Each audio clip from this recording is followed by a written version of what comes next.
I'm here with Charlotte Karera. Charlotte is from Rwanda. We're here in Kenya, in Nairobi, but you work for an organization that's designed to promote the BPO sector in not just Kigali, but all of Rwanda, right? Mm-hmm. Tell me about the organization. What's it called? So it's called the Rwanda Global Business Services Growth Initiative. Mm-hmm. It was recently launched last year in September. So it's fairly new. The sector is fairly new as well.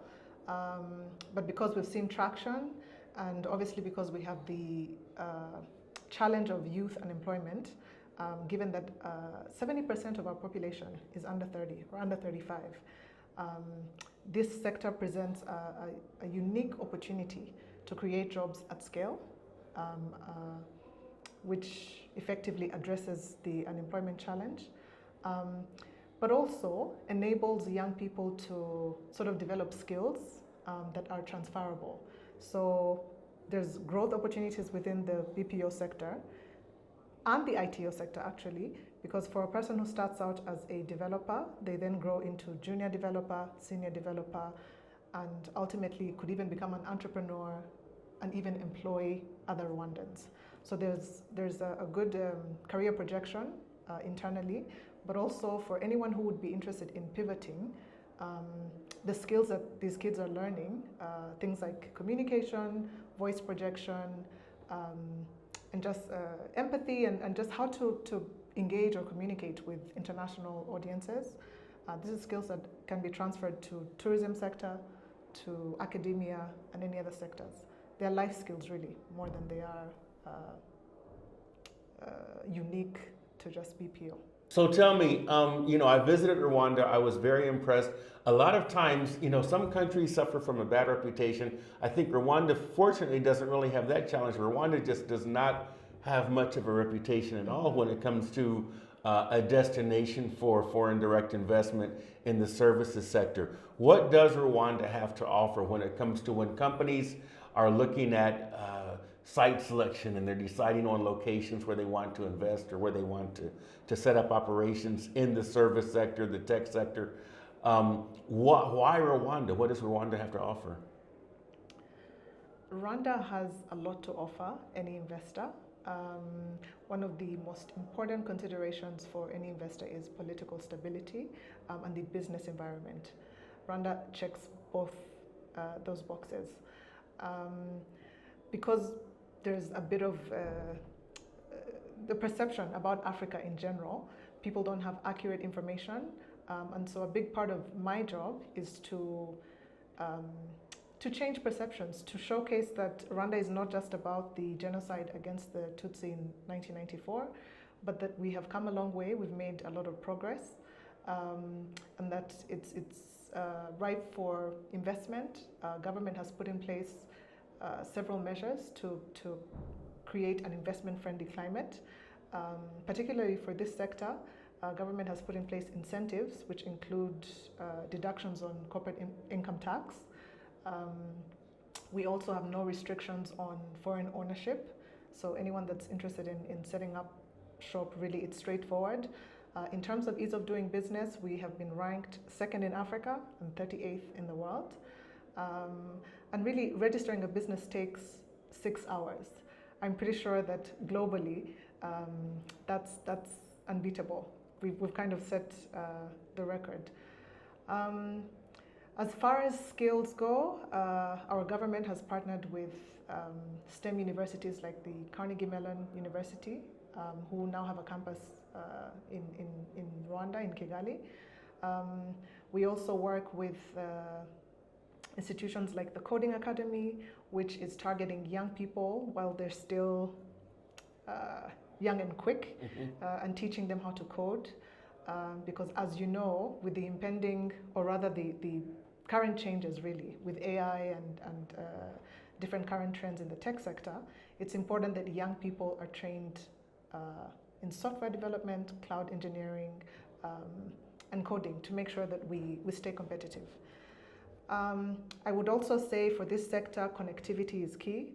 Rwanda has invested in 7,000 kilometers of fiber optic, and we have 95% LTE 4G coverage across the country. These are things that are key, very key for any BPO or ITO investor. Overall, I think our value proposition is good for the sector, and one of the things that is unique to Rwanda is our bilingual offering.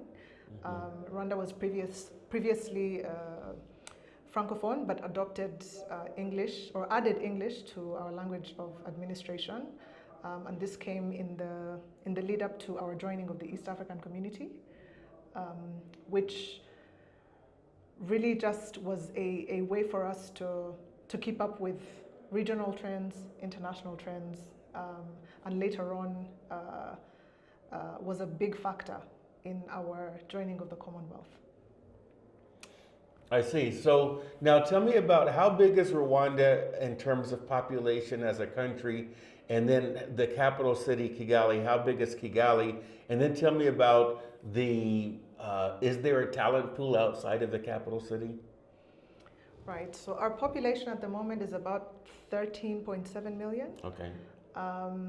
In Kigali alone, it's just over 1 million. Mm-hmm. And in terms of talent outside of Kigali, our government has been very intentional about establishing connectivity in secondary cities to make sure that the talent that we have, or the universities actually, particularly for this sector, the universities that we have that are outside of Kigali, that those kids don't have to move to the city, to migrate to the city or to urban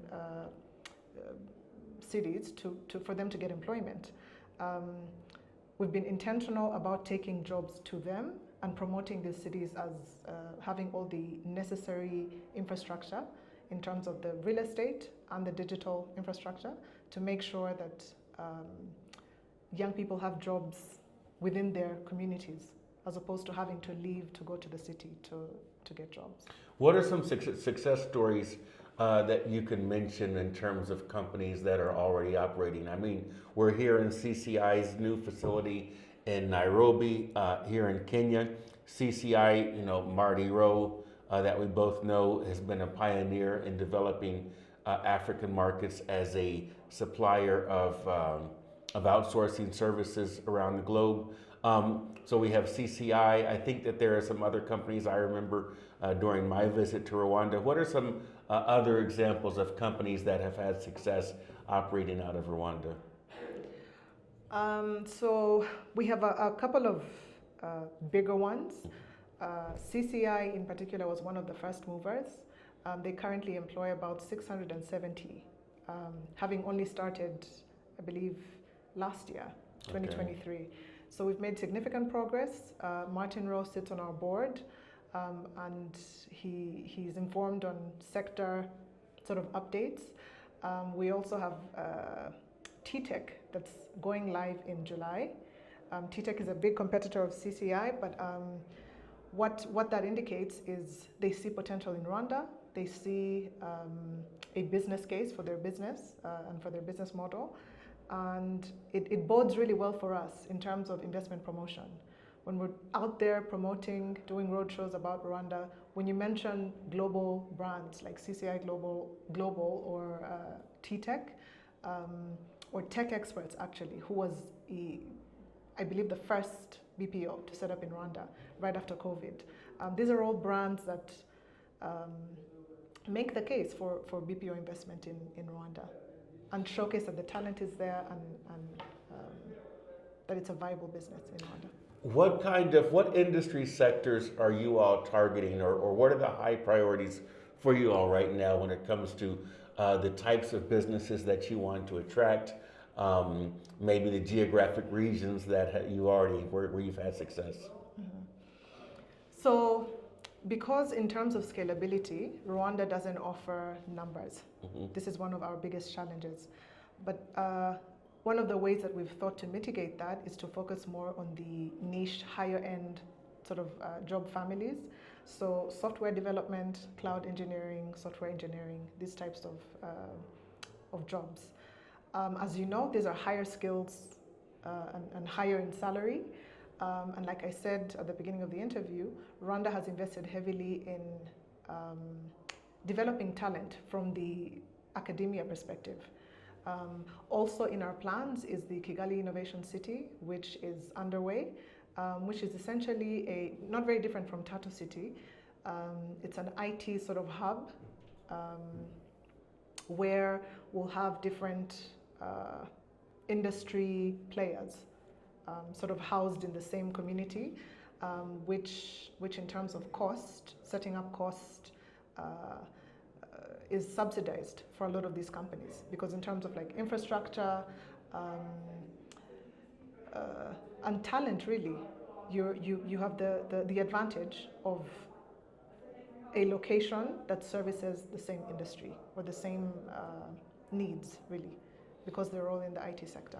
So, okay, so you mentioned Tattoo City, and that's where we are now, which is kind of, it's a free zone focused on services and technology types of companies here in Nairobi. So you guys are developing one. That's exciting to hear. You know, when I visited, it was during the pandemic. I was very impressed at how organized and thorough the public health measures were in Kigali, there in Rwanda, from coming into the airport, from even before you flew in to even before you were able to return. Of course, all that's behind us now, but it was impressive to see the efforts that the government made. So it's really exciting to hear about this new facility or park that you're mentioning. I didn't know about that, so that's news to me. You did mention tech experts. I got to visit their facility. It was very impressive. Yeah. I saw people doing sophisticated, high-level technical support on Unix enterprise backup systems, where they were kind of troubleshooting backup servers that were like for big terabyte tape drives and things like that, and so that was very petabyte or whatever. I'm no longer in tech, so I lose track. But I was very impressed with the level. I mean, this was engineering level support, not basic help desk that was being provided out of there. So, you know, I think it's a place that's really worth visiting. It's a place worth taking a look at. How can people maybe find out about you all, if you have a web address, or maybe tell us how can people, if people want to take next steps and find out more, what should they do and how should they do it? So first and foremost, you can check us out at our website. It's www.gbs.rw.